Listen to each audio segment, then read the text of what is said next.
ఒక్కదానికొకటి interlinked formation అన్నట్టు. మీరు geography చదివేటప్పుడు 5 థింగ్స్ మైండ్లో పెట్టుకోండి సార్. ఫస్ట్ థింగ్ రాసుకోండి బుక్లో. First thing 5 things which you have to keep in your mind while you are reading geography optional. ఇది ఎప్పుడన్నా సేమ్ ప్యాటర్న్ ఫాలో అవ్వండి.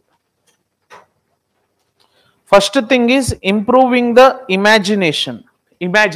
ఇప్పుడు ఇక్కడ కూర్చొని నేను చోటానాగపూర్ ప్లాట్యూ అంటే మీకు ఒక మ్యాప్ ఇమాజినేషన్ వచ్చేసేయాలి. బస్ వేసుకొని చోటానాగపూర్ ప్లాట్ అయితే బోలింగా.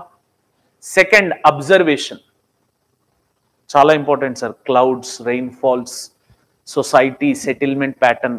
బస్సులో ఎక్కిపోతా ఉన్నారు, ఫర్ ఎగ్జాంపుల్ ఊరికి విజయవాడ వెళ్తా ఉన్నారు. ఆ రోడ్డు చుట్టుపక్కల ఇటుపక్కల విలేజ్లు వస్తూ ఉన్నాయి. అది ఏ ప్యాటర్నో అబ్జర్వ్ చేయండి. లేకపోతే మీరు ఊరికి వెళ్తారు, మీ ఊర్లో ఒక డెడ్ ఎండ్కి అయిపోతుంది, దాని నుంచి ఫర్దర్ ఎక్స్టెన్షన్ లేదు, అదే ప్యాటర్నో అబ్జర్వ్ చేయండి. మీ ఊర్లో రోడ్లు వేస్తామని ప్రధానమంత్రి గ్రామ్ సడక్ యోజన అన్నారు, కానీ ఏది రాబోయే రోడ్ అంటే కూలీలు దొరకట్లేదు అంటున్నారు.